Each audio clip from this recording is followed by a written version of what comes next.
Hello everyone and welcome to the One Stop Co-op Shop. This is Colin and today I have a treat for you. I am going to do a video of my top 10 game mechanics. Now I did one back in 2017 and that's when I hardly knew anything. It's 2021 and I still hardly know anything, but I know just a little bit more. And what I'd like to do is I've got 10 mechanics here and I've got 3 games for each mechanic. So I'm going to talk about the mechanic that I enjoy and then show you guys quickly those 3 games. So without further ado, we're going to jump in. I will say not all of these are solo and cooperative. Some will be competitive, but almost all will be solo and cooperative, and almost all we have playthroughs on the channel. Let's go ahead and dive in. Now I'm out here on Board Game Geek and they have an awesome way that you can search for game mechanics specifically and find games that follow that mechanic. The mechanic that I'm going to first start off with is drafting. I think the best example of that here is this card drafting that we have here. So let's go ahead and click that and hit submit. We can see all the different games that Board Game Geek considers to be card drafting. There are 3 on here that I particularly like, but let's talk quick about what card drafting is. So that's when you have a set of cards and you're going to draft one of them either into your tableau or it's one that you're going to choose and you're going to pass the rest off to other players. What I like about that mechanic is you usually have a set of cards to choose from, and then as you choose one, you'll get less cards to choose from the next time. It's just really fun, and usually you will all be able to be doing that simultaneously, so be playing together. It usually keeps the games moving quickly, and you're always involved. One of my first examples of this is Mechs versus Minions. So in this game, it's a programming game. You can actually see up top, right up here, we've got our programming boards. This is from way back when too. Monica's doing this playthrough with me. Oh yeah, perfect. You see these 5 cards? These are the 5 cards that we're going to draft. Now we have a timer. You can see my hand over here. I'm going to flip the timer. And then we only have about 45 seconds to draft 2 cards each from here. Really like that mechanic. It keeps the game going, but it's also fun. You look at these, you go, okay, maybe this one will be the best for my programming slot. Oh, but Monica can use this one to maybe swap 2 undamaged slots, and she needs to do that, and that's the only one that can do that. So it's a fun mechanic. It's a fun way to work together, actually, in this one. So you work together while also drafting cards, and then you slowly build out your tableau and your programming board. Another favorite drafting game is 7 Wonders. Now in 7 Wonders, you're going to have 7 cards in your hand. Each round, you're going to draft one of them, passing the other 6 along to another player. This is a competitive game, not a cooperative game, but the game plays really fast. You can see here there's different card types, and then depending upon which card type you have, you get different benefits. What I like so much about it is that no matter what, you're always invested. It's everyone has a turn at the same time. The game doesn't overstay its welcome. You only have 3 rounds of 7 cards. If you play with the Leaders expansion, which I highly recommend that you get, that adds just a little bit more fun to the game, a little bit more complexity, but really you just have 3 rounds of 7 cards. After you've done that, you count up your points. Whoever has the most wins. The final one I'd like to talk about is It's a Wonderful World, and this one is soloable. It's very similar to 7 Wonders. You're going to have 4 rounds though instead of 3. You're going to be drafting 7 cards each round. That's competitive, so this game normally is competitive, but you can also play it fully solo. I will say when you're playing solo, it's not nearly as much about drafting as about taking and deciding, okay, which cards are the best of these 5 that I have, instead of actually drafting and passing cards to other players. But the fun part about this game is each card you can either use A, to build it and put it into your actual tableau, but you have to spend those resources. You can see them up on the top here. So like I need these blue resources for this one. Hey Mike, you keep blocking it with your hand. Or what you can do is discard the card and you generate the resource on the right side, right over here. And so the fun part is trying to decide that and remembering what you're going to do with those cards, because you'll lay them all out and then you will all simultaneously do that together. There's lots of different strategies that you can try. There's lots of different cards that you'll see. Every time you play, it'll be different. You even have factions that have different abilities that you can play with, or you can play on a more complex level where you actually don't have that. It makes it a little bit harder to score points. Yeah, I highly recommend It's a Wonderful World. I will say I don't like the solo as much as the competitive. I'd prefer to play it competitive, but if I just want that fix of drafting, yeah, this is my go-to game. All right, that is number 10, drafting. My number 9 for favorite mechanics is dice placement. So we've got here worker placement with dice workers. It's not exactly right, but it's close enough. I had to try and search and find one. But so actually this top one is one of the ones I'm going to talk about. I love you roll your dice up and then you use your dice as workers, or you use them as your actions, and you're going to play them out onto the table or onto your cards and activate certain spots on the board. I absolutely love that. I love that there's the randomness of you don't know what you're going to get with the dice. And so you can't plan exactly what you're going to do, but once you have your dice pool, then you can go, okay, well, I've got a 2 and a 3. What can I do with those, and how do I make the best with those dice that I have?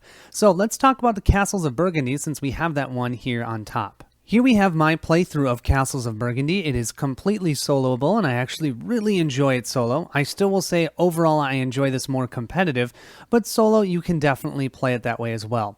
You'll have 2 dice, you roll them up, you can go to certain spots on the board based on which colored die you have, but you also can place things on your own personal mat based upon the numbers that you roll. You also have workers that can adjust the dice, so it's not all 100% random. You do only have 2 workers, so that means that the game is really quick. When it's someone's turn, they're only placing 1 die and then it's moving to the next person, and you only have 2. So I find that the game can sometimes cause analysis paralysis because there's lots of options. You've got all these different building spots, or all these different buildings that you can buy that do different things. You've got your science ones that give you special abilities, but overall, I feel like with being able to place things out on your board and fill up your board, it's so much fun. It's so much fun to see it grow. And I love, okay, I really need a 2. I really need a 2. Oh, I didn't get it. Well, then I can use one of these workers right here, and I can affect that die like what I'm doing here. I'm affecting that die because I need to put it in a 2 slot and I only have a 3. So there are cool things that you can do like that in the game.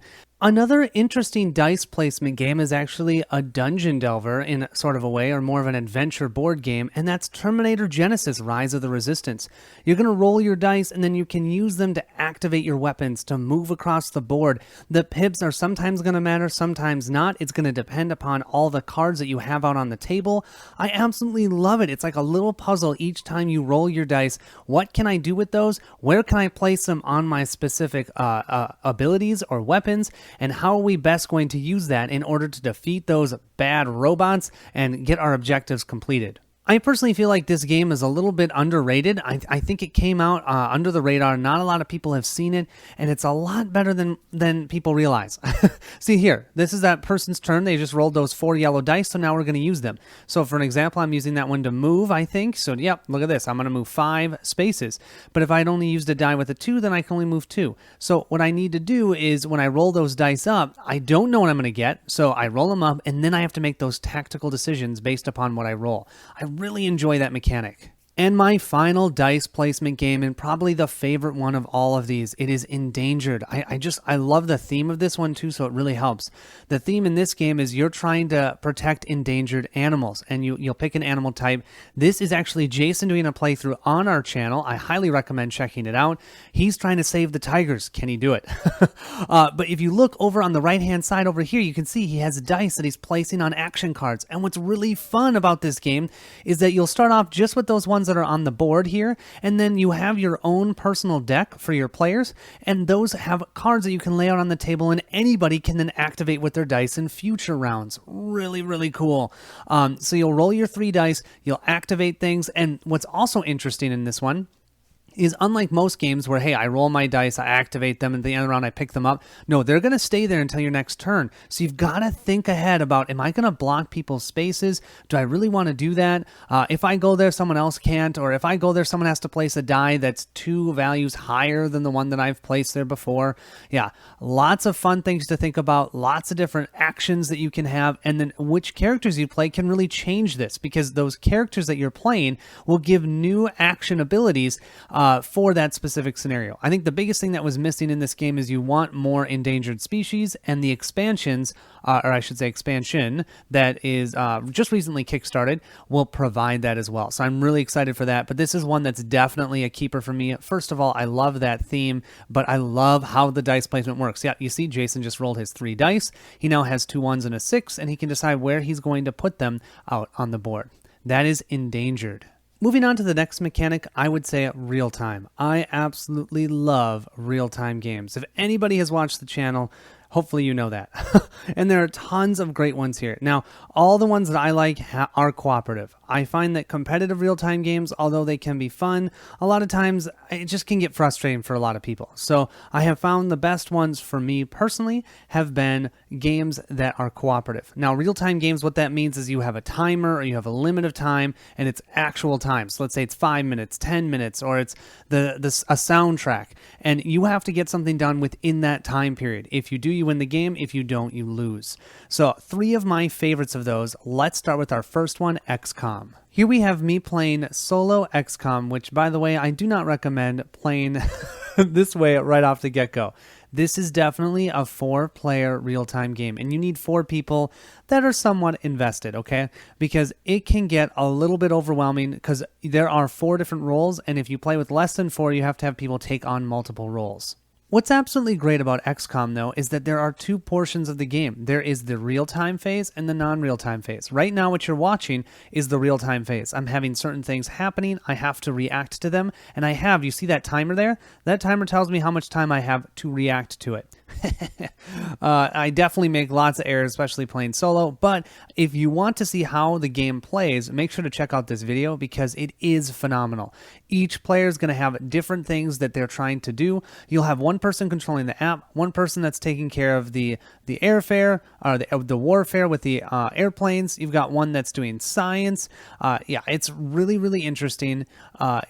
Every time I play it, I enjoy it. You just have to have people that are willing to learn it because it does sometimes feel a little bit overwhelming, which for me, for a real-time game, I'm okay with that. I'm likely going to lose, and that's fine. And the best part is you'll go through that real-time phase. You don't know how long it is because it's going to be a bunch of sets of these. And then after that, you'll do the resolution phase. And that's nice because that gives you that little break from all that real-time craziness. And then you'll resolve what you did and find out how terribly you did. But if you like the idea of XCOM as a theme, or if you really enjoy real-time games and have a group of 4 people that do like that, highly recommend XCOM. A game that actually is more similar to XCOM than I originally thought is Project Elite. Project Elite, although you are looking at a much smaller scope, you've still got aliens you're dealing with, and as you can see, we're doing a 3-player game here. We've got Bernd here, I'm here, and my wife, Monica, is here. We're all rolling our action dice, trying to move across the board, but we also have aliens that are going to be moving across the board in real time as well. Your game is set up in 2-minute real-time phases. After those 2 minutes, you'll do a resolution phase, once again, that's out of real time, which is nice, so it gives you those little breaks. But then you also have to deal with all the aliens moving forward trying to shoot you. So the game is so much fun. If you like the idea of taking down aliens while working together, while in real time, so you're just chucking dice, chucking grenades and bombs and trying to take out as many enemies as you can while playing together, I highly recommend this one. Super fun, super enjoyable. I will say though, you just like the other one, if you're not into real time, you might want to just skip this whole area because it can get overwhelming. My final favorite real-time game is right here, Fuse. Super simple. This is one of the first videos you guys I ever did on this channel too. Pretty fun. My wife and I are playing 2-player. You have 10 minutes. That's all you got. There's no real time and then non-real time. It's all real time. You've got 10 minutes trying to defuse as many bombs as possible. You roll up 4 dice. You're trying to draft. Actually, this is kind of a drafting game too because you're trying to draft those dice and make it so that you don't leave any out in the middle area where no one can take them. Because if you do, then you have to lose dice because of that. So we're trying to complete these different bombs that we have in front of us, and there's my head. If we can do that, and look at, there's our son's hand. I love this. Oh my gosh, the memories. Sorry. Anyways, the fun part of the game is you're trying to get through all these bombs in a very short amount of time, working together, being like, oh, I need that 6. Oh, but you need the 5. Okay, so why don't you take the 5, then I'll take the 6, and I can complete this bomb. And you're doing that with only 10 minutes. Nice and quick. We bring this to pretty much anywhere we go because anyone's got 10 minutes to play a game. They can play this, and people love it. I will say definitely play on standard or easy at the beginning. We're right now playing on insane, and it is insane. The next mechanic, number 7, I have is a building mechanic where you're building up. You're starting from pretty much nothing and you're going to build up either a civilization or maybe your board state, something like that. I love the idea of starting with nothing and then you end the game and you're like, look at what I have built. Look at what I've made. I've created fire or I've created this cool thing. I don't know exactly where that would fit within these genres. Let's go ahead and look at my 3 favorite games in that genre.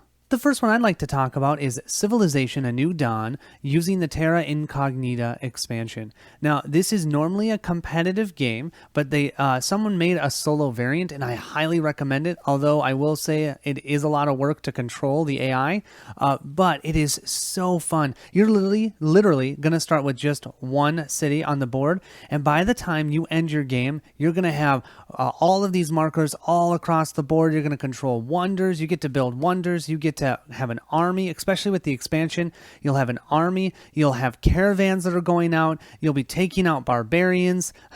You can explore the map. One of the best things about the game is actually this focus track where you're going to be doing one action on here. Depending upon which action you choose, you're going to have a different level of power and where you can go. Oh, so fun. Lots of options. It's a very quick game as well. I should say quick from turn standpoints. All you do is activate one card in your focus row and then move it to the bottom of the focus row, and then it's the next player's turn. So it's quick to play. I highly recommend this if you enjoy that idea of building from nothing all the way to a huge empire. My second recommend for this is City Skylines. So City Skylines, Steve actually did a playthrough of it on our channel. I only just started playing it with my wife and I really enjoy it. You're going to be placing buildings out on a board. You're trying to keep the happiness alive. If you know the video game, that also helps. It's a very, very cooperative game, fun to try and play together and build up your civilization. At the end of the game, you can take a look at it and go, oh my goodness, look at what we built. You'll find new boards once you start filling these up more. And that's part of the fun, is that you get to decide, okay, do I want to move to the next phase? Because if I do, certain things will happen. And do I have enough money? Have I controlled enough of the population? Do I have too much pollution because I've put way too many of the corporate buildings around? Or, I need to get more residential areas out. It's really fun. It's a very unique cooperative game. How many Civilization games do you know are fully cooperative? I don't know many, and so this is one of them. My third and final recommend on building is Aeon's End Legacy. Now, I don't have a video on Aeon's End Legacy, but if you just want to see how Aeon's End works, I have a playthrough of that on the channel. You can see it right here. Aeon's End Legacy, you actually get to build a mage. You start a mage at essentially nothing, and you're going to build it up as you play through that campaign. For whatever reason, that was very, very enjoyable for me. I loved being able to make a mage that was just my own. I got to pick the special abilities. I got to make it do certain things. It worked perfect with our group. It was really fun to see. And then I can even use that mage in regular Aeon's End games. I found that to be really enjoyable, and I'm really excited for the second Legacy Aeon's End. I have backed that. I can't wait to see what that one is like. But yeah, if you enjoy building up a character, especially over multiple plays, I would highly recommend checking out Aeon's End Legacy. Let's now move to number 6. Now, number 6, I don't see a good mechanic that matches what I'm thinking of here. The mechanic I'm thinking of are boss fights. I love games that will end in a boss fight. I love that idea of always having that in your mind, that that's what you're going towards. So you're playing the game, you're getting whatever you need to get done, but at the end of it, you're going to have to take on a boss. So you have to be prepared. You have to, it's always going to be a challenge at the end. It's not going to be a walk in the park. I love that. I love boss fight games. Let's take a look at 3 of them. One of my favorite boss fight games is Cthulhu Death May Die. One of the best games out there for this. You are going to be trying to complete a specific episode when you're playing the game, but you always know at the end of that episode, or sometimes in the middle of it, if you're not doing well in the episode, the big boss is going to come out. And they've got different bosses that you can play with, so that you can play the same episode with a different boss to provide a different feel of the game. And the boss brings different enemies than what the episode does. So yeah, you'll see different enemies because of it. The dice mechanic is great. It's nice and simple. I highly recommend looking at Cthulhu Death May Die if you enjoy the idea of every time you're playing the game, you're going to have a tense boss fight. The only disadvantage is you're generally going to defeat the boss the same way by killing it. Which in Cthulhu, in the Cthulhu mythos, that might not make total sense. But overall, just so fun. And you've got a leveling up system. You've got different abilities that you can get. Such a great game. Highly recommend Cthulhu Death May Die. My next recommend would be Hellboy, the board game. You have different episodes in this one as well, but this one you use a specific boss based upon the episode that you're playing. So it's not as replayable as Death May Die, where you can combine the two different ones, but it also means that there's a little more of a story here. So if I'm going into a frog dungeon or a dungeon with a bunch of frogs, I'm probably going to fight a frog boss. So that makes sense, versus with Cthulhu Death May Die, you don't have that. But if you like Hellboy as a theme, you will love this. If you love hurling enemies, chucking dice, this also has a great dice mechanism as well, where you can level up your dice, rolling stronger dice, and that blue effect die is so much fun. Look at that, times two. I can to times 2, there's 3 damage. That deals 6 damage because of that, just with those 2 dice. So yeah, lots of fun. Yeah, we just knocked it off the board. So fun to see how this game, every time I play it, the different bosses that you fight, and the different episodes. Highly recommend this one if you're looking for a good boss fight at the end. It's always a challenge, I will say. Every boss fight has been a challenge for us. My final recommend for boss fights would be Dice Throne Adventures. Now, I'm cheating a little bit because you'll do a scenario that's a portal adventure first, then after that you will do a boss fight. So technically they're 2 different games, or 2 different scenarios, but you do them back to back, and it's so much fun. The bosses are challenging. Each time you play them, they're going to get different level ups based on what you draw from their deck, and then which hero you play with will provide lots of different options of what you can do. I mean, look at my ninja. My ninja had 8 different options, and then I've got cards in my hand that can affect those options. Oh, so cool how it works. The bosses, there are only 4 bosses. I do hope at some point that they'll get more, but those 4 bosses, every time you play them, they're going to have those different abilities, really do feel different. So overall, this is a recommend for me, but I will say that if you're not going to play the competitive game, if you're only getting it for cooperative play, it might get old after a little bit, but I do hope that more will be coming for this game. If you have the game for competitive, pick up the Dice Throne Adventures, and you're just going to have a load of fun playing your characters or your heroes against those bosses and those portal crawls. Our next mechanic to talk about, number 5, is story or narrative games. These games have a strong narrative which drives the game, or maybe even it doesn't drive the game, but it's got a lot of story involved in it, something like time stories. Usually a good portion of the game is reading narrative text, making decisions based upon the narrative text, or the narrative text actually matters in the game versus just reading some flavor text and grabbing the next card to go play. I have 3 games that I absolutely love. Let's start with Hunters. Hunters is definitely a unique game. You're going to start off with a very small area that you can explore. So you're going to have these different exploration spots. It's a post-apocalyptic game. It is fully cooperative. You're going to decide which ones you want to go to. You're going to reveal these cards. They're going to give you flavor text, but that text is going to matter. It's going to ask you for choices. Based upon those choices, you're going to go to different spots. You're going to unlock tons of locations. I think the biggest thing this game suffers from is that you get too much sprawl on the table. It's hard to manage it all. And I was silly on my playthrough. I tried to control 4 characters. Don't do that. I mean, it's fun. If you can get 4 people together, I think it plays the best at 4, but playing solo 4 on camera, that was a little overwhelming. Let's just put it that way. But yeah, so you can see you've got nice flavor text. The story is really solid. It's definitely post-apocalyptic, so just be wary of that. There's lots of errors, unfortunately, but there is an FAQ. I've printed out cards. You can print out all the cards that were adjusted, that were incorrect, and there's a second edition that you can go and late back now and get the second edition, which all of those things are going to be fixed, and there's more expansions as well. So yeah, there's lots of flavor text. You can see here, then there's choices. Depending upon those choices, certain things are going to happen. And then on top of that, though, there is combat, and the combat is actually quite good. You've got a set of cards in your hand, and they've got options on the top or bottom that you can do, similar to Gloomhaven. So it gives you a good combination of both good mechanics from a game standpoint as well as great narrative. Oh, and if you look here, this is where, hey, this is an FAQ that I printed out and put onto one of the cards. Another great narrative game is Mice and Mystics. Now, this game is a little bit older, and you will be able to tell that from the rulebook. There are a lot of house rules that you can do to fix a lot of those problems, and in my playthrough, I do a lot of them. I highly recommend checking this out if you are still interested in this game, but do know it's a little bit older. But look at those minis. They look fantastic. It's a story set in a world where you are actual mice, and you are trying to complete objectives. You're going on an adventure, and of course, there's Prince Colin, and I have to like that because my name is Colin. So even though he spells it wrong, 2 L's. There's so much great narrative, and although there's not a lot of choices within the narrative is really what got my son involved in the game. He loved the story. He wanted to play the game, but he loved the story almost more.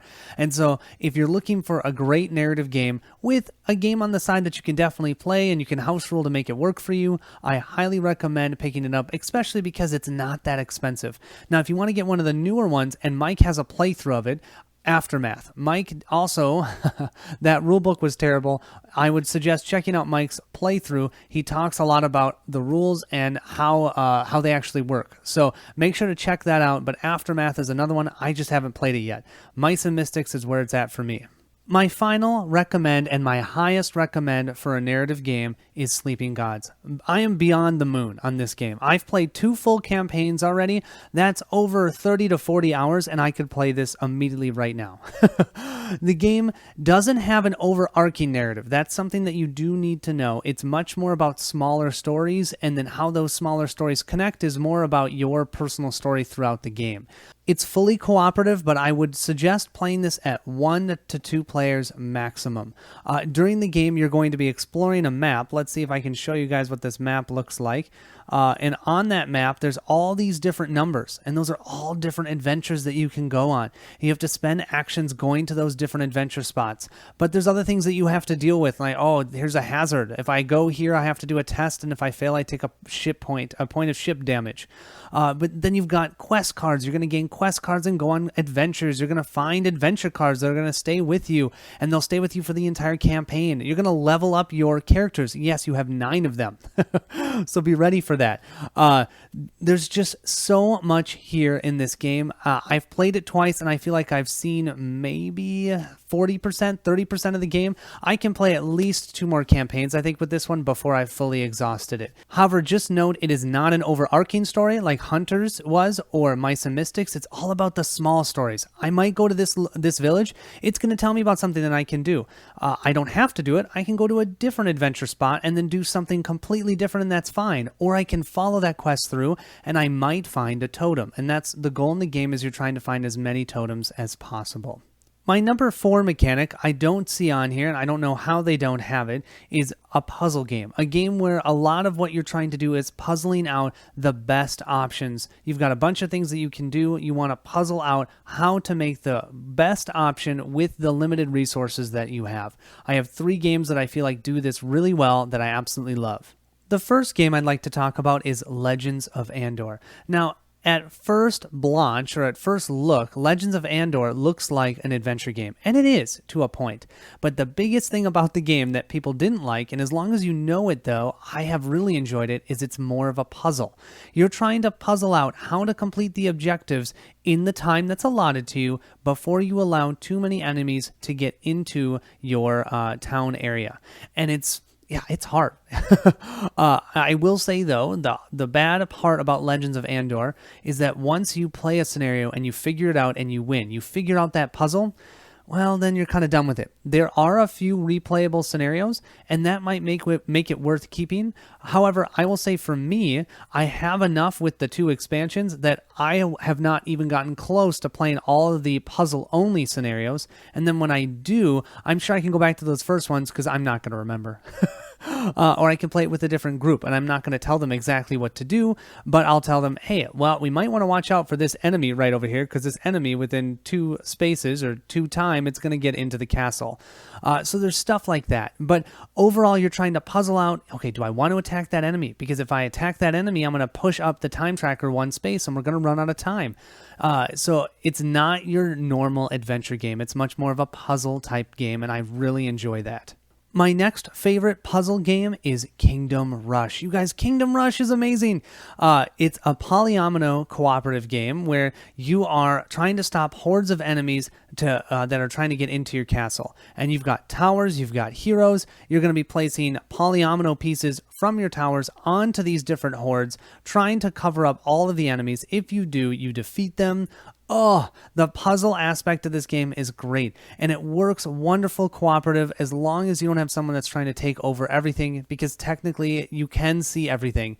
And so this would not be a great game to play with an alpha player, but if you don't have an alpha player in your group, I highly recommend this one. Cooperative, I really enjoy it. Even solo, it's great.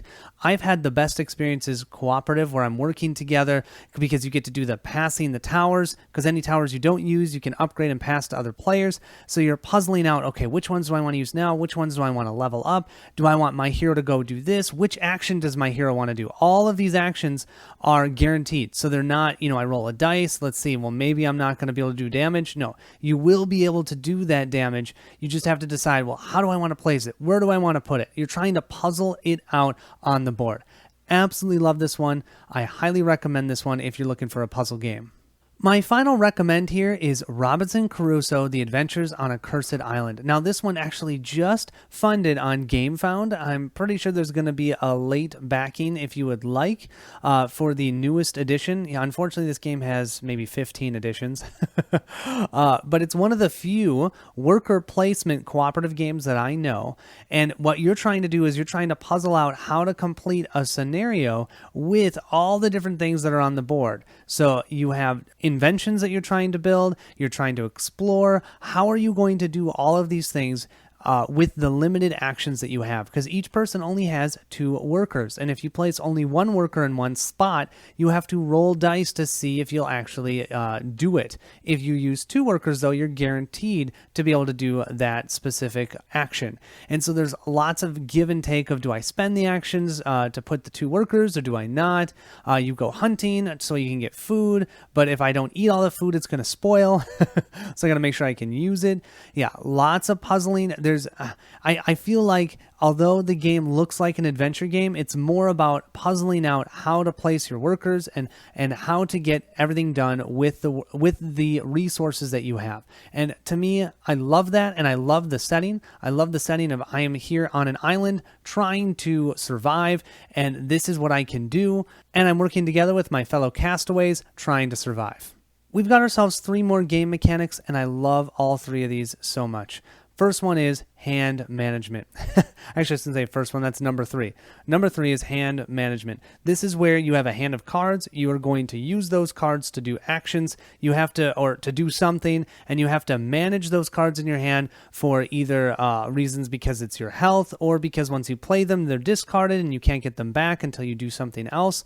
Yeah, I love having to manage a set of cards and trying to best use the actions that are available to you to complete your goals. So I've got 3 games that I love in this setting. The best example of hand management would most likely be Mage Knight. Yes, this game. I love this game. This game is never leaving my collection. In this game, you can play solo, cooperatively, competitively, but generally I play the solo game where you're just trying to conquer 2 different castle areas, and how you're doing this is by adventuring across a board, taking out enemies, leveling yourself up. Then you find the 2 castles. I call them castles, but they're cities. You find those 2 cities, you defeat them, and you win the game. And how you're doing all of this is just with a hand of 5 cards, but those cards all have actions on the top and the bottom. They can be powered up with runes. What you're trying to do is determine which cards you want to use which way. You can always use cards as one of any type if you turn them sideways, so you've got that that good challenge of, how do I want to use this card? Do I want to waste it as an action? Do I want to waste it as a resource? That type of thing. Absolutely love how all of that works in Mage Knight. Probably one of the best hand management games out there. You'll hear from almost anyone that this is definitely a solo game to check out if you're getting into the solo gaming arena. Just watch out because it is a bit heavy. We do have a couple really good playthroughs on the channel which can hopefully help you learn the game. Definitely a recommend from me. My next recommendation would be any of the LCGs from Fantasy Flight. Now, I'm showing you here Lord of the Rings. That's my favorite, but I will say it is probably one of the harder ones to obtain because it is fully complete. It is no longer, no new content is being made. I should say from Fantasy Flight. What you're actually seeing here is that there's a group of fans that made fan-made content for Lord of the Rings. Oh, it's awesome. I did the deluxe set that they have. They even did player cards, so I included some of their player cards in the game. It is great. Anyways, but beside all of that, Lord of the Rings, Arkham Horror, or Marvel Champions, they all use cards in your hand. You're trying to manage those cards using either resources from your heroes or from your investigator, or in Marvel Champions, the cards themselves are the resources to then pay for other cards to put out on the table. Definitely a great example of hand management. All of them are really good. I prefer Lord of the Rings, followed by Arkham, followed by Marvel. But that's also, I mean, Lord of the Rings is the oldest, has the most content out there. Arkham, I'm not as much into the theme. And Marvel, I think, is just starting to grow. I think Marvel could become really good as the sets become, as more sets are released. But yeah, any of those LCGs, you're not going to go wrong with hand management. My final game that I recommend is Fireteam Zero. This game, your hand is not only your actions in the game, but it's also your life. So as you play cards out on the table to use them, you then have less health. You're more vulnerable. So you have to decide, okay, do I want to play that card for its action or its reaction? Because as you can see, each card has both an action that you can do on your turn or a reaction that you can do at a certain time. Part of what makes the game so great. And so you have to decide, okay, is it worth playing this? Yes, I can defeat one enemy, but are 3 more then going to come and pummel me? And that means I have no cards left, and then I'm going to go down. And the second time someone goes down, you lose the game in Fireteam Zero. I feel like that this is the epitome of hand management, because you have to be so careful with your cards. Every card is important. Are you going to spend it? Are you not? Are you going to do that reaction? And it's very cooperative in nature as well, because there's so many ways you can react with other people. But then when you do those reactions, you lose that health, so to speak. So definitely a recommend. It is a little bit harder to find this game, but I do think it just came back in print. Make sure to check out some of your local stores. This one is definitely one that I am keeping forever. I've painted the whole game. So that's Fireteam Zero. My second favorite mechanic of all time, and this is totally opposite from Mike, which is why it's so great that we both are on the same channel. You guys can get a nice variety of different games. I love campaign games. I love games that make me want to come back so I can see more or see something different than the last time I played it. So these would be games that as you play, the story changes or the board changes or your character levels up, but it's a campaign. So as you go through it, you're going to see different things that happen. You're going to see new enemies. You're going to see new abilities. I absolutely love that. Whenever a game can provide me with something new every time that I play it, it makes me want to go back to it. If I'm going to have something that's very similar all the time, why not play the game that's going to change? Why not play the game where I've got this awesome character I've developed versus playing another game that, hey, after I'm done playing it, I put it away, and the next time I bring it out, it's the exact same. So that is why I love my campaign games. Let's talk about 3 of them. I think you'll know all 3 of these pretty well.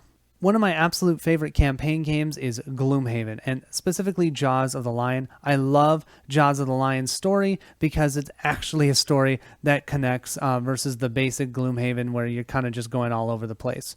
The game itself, most of the time you're just completing objectives, you're going through it, but what's great about it is that your characters level up, your characters can retire, you can find new characters, find new items, find find new enemies, you fight different bosses. All of this stuff happens as you're playing through the campaign. We've played 68 times and we're still having a ton of fun. And the reason is you've got all these different characters to explore. You've got different scenarios to play. What makes me want to come back to Gloomhaven all the time is essentially the characters. Every time you're leveling up your characters, it's really interesting. You've got new cards. You've got new things you're going to put in your response deck.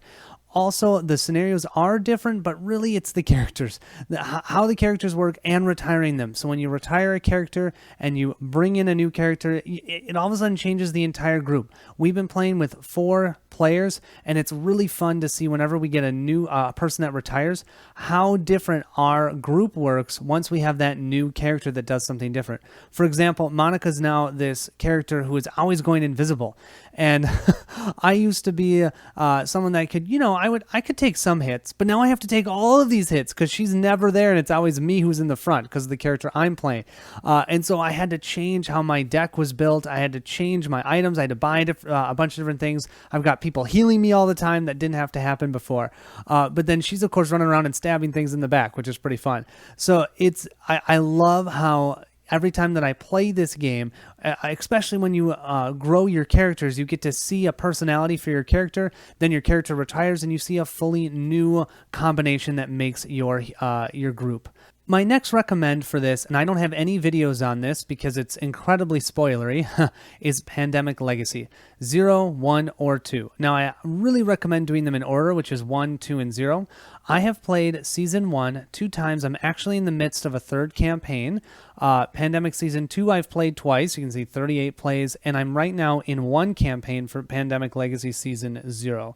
Each one I find to be quite good. I will say Season 2 I didn't feel was as good as Season 1, and I'm right in the middle of Season 0, so I can't say it.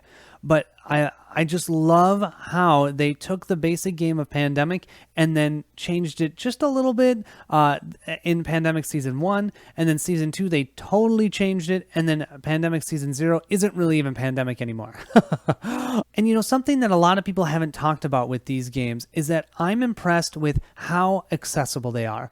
I've actually played through Season 1, Season 2, and I'm in the midst of Season 0 with my wife's parents, so my in-laws. They play almost no games. I mean, they play a couple, but they don't play any complex games. And yet they can understand the Pandemic Legacy games and they want to keep playing it. They understand that urge to come back and play again. It's really fun. They'll call up Monica and they'll go, hey, can we come over and play Legacy and do our next 2 scenarios after the kids go to bed? Having them want to do that means that the designers have done something right. So maybe as a gamer, they're not as complex as what we want, but if you've got some non-gamers that you think would be, that definitely enjoy games, definitely recommend these. Try them and try Season 1 first. The final game that I recommend for progression is Lord of the Rings: Journeys in Middle-earth. Now, I know that a lot of people don't like this game for whatever reason. I absolutely adore it. I love the simple actions in the game. My son, who is 7, he can totally follow how this game works. You have your deck of cards right here, and whenever you're doing checks, you're just looking for successes, but then each round you're going to get to be able to prepare some of them and then actually use their abilities. You also have the abilities of your specific hero. You get to play heroes like Legolas, and then with the expansion you can play Gandalf, which is amazing.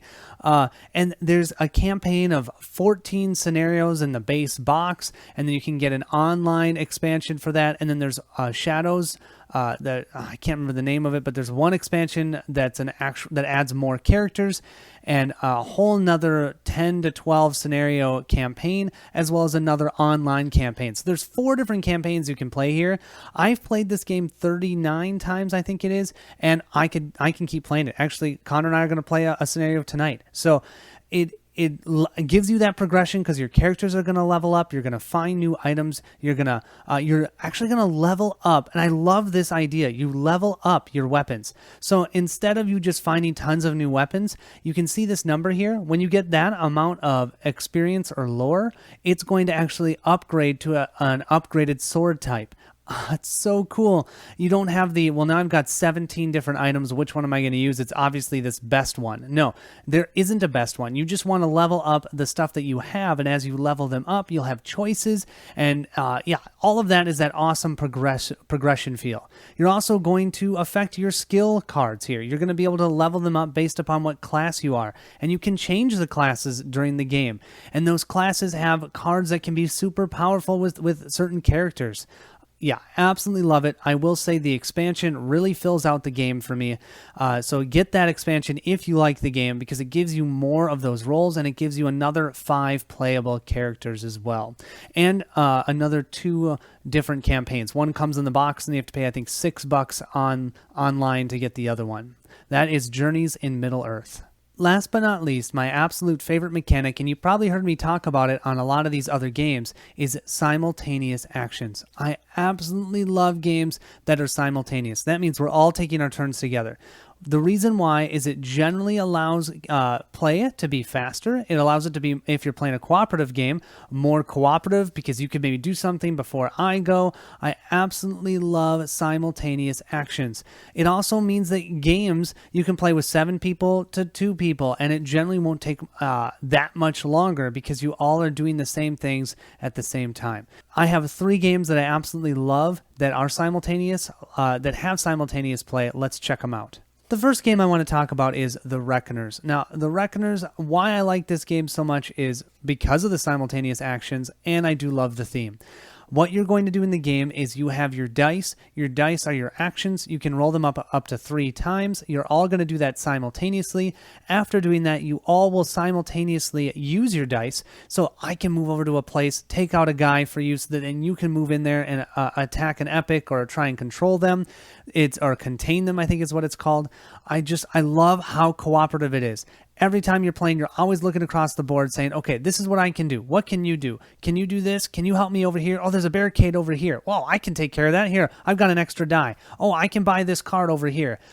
Everything's simultaneous, and it's wonderful. Highly recommend this one if you like the theme. I will say that I feel like it needs more than just Steelheart as an enemy, as the big boss guy, but I'm pretty sure that with the expansion, we're going to get more with that. So I'm excited for the expansion. The second one I want to talk about, and this one I am absolutely in love with right now, it's called Paleo. I can't believe I hadn't heard about this before. Mike has a playthrough, or he will have a playthrough up shortly. This is Mike playing it. This one, you have different missions. What you're going to do is you have your deck of cards. It's going to have lots of different backings. You can see these cards have different backings on them.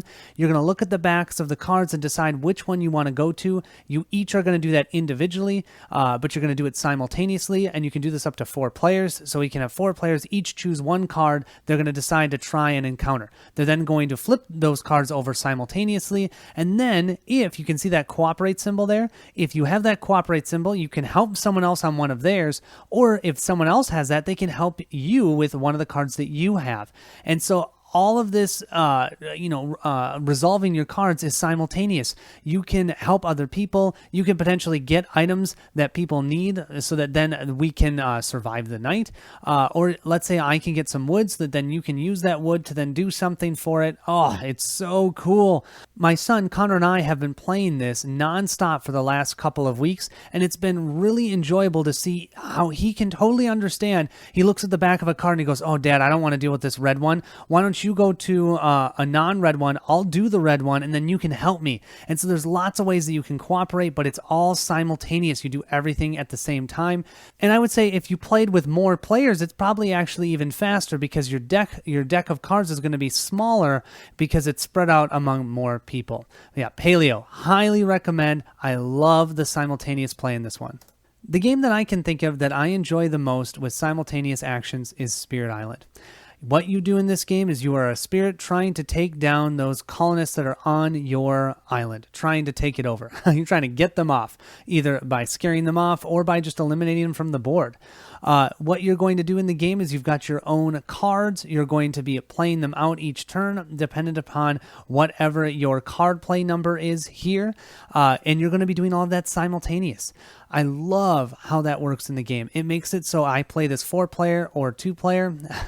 I could say that it's about the same, but I will say with 4 players, there's just a lot more going on. So you do have to spend a little more time going, who's going to take care of that thing? Are you going to move over there? Where are you placing your presents? But you're always invested because you're all doing the actions together. It's not, oh, it's this person's turn. I'm going to sit here and fall asleep and wait for half an hour while they do it.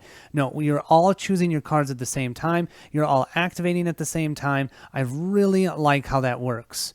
So if you're looking for something that gives you the simultaneous play, has lots of puzzle nature in it as well, Spirit Island is a high recommend from everyone from One Stop Co-op Shop. So there you have it, 10 mechanics, 30 games. I've talked for too long. Hopefully this gives you, if you know that you like games similar to me, I think this is a great list of games that you can find that will have those mechanics if you enjoy those mechanics. As always, thanks so much for watching. I hope you have a great rest of your day, and I'll see you in one of our next playthroughs.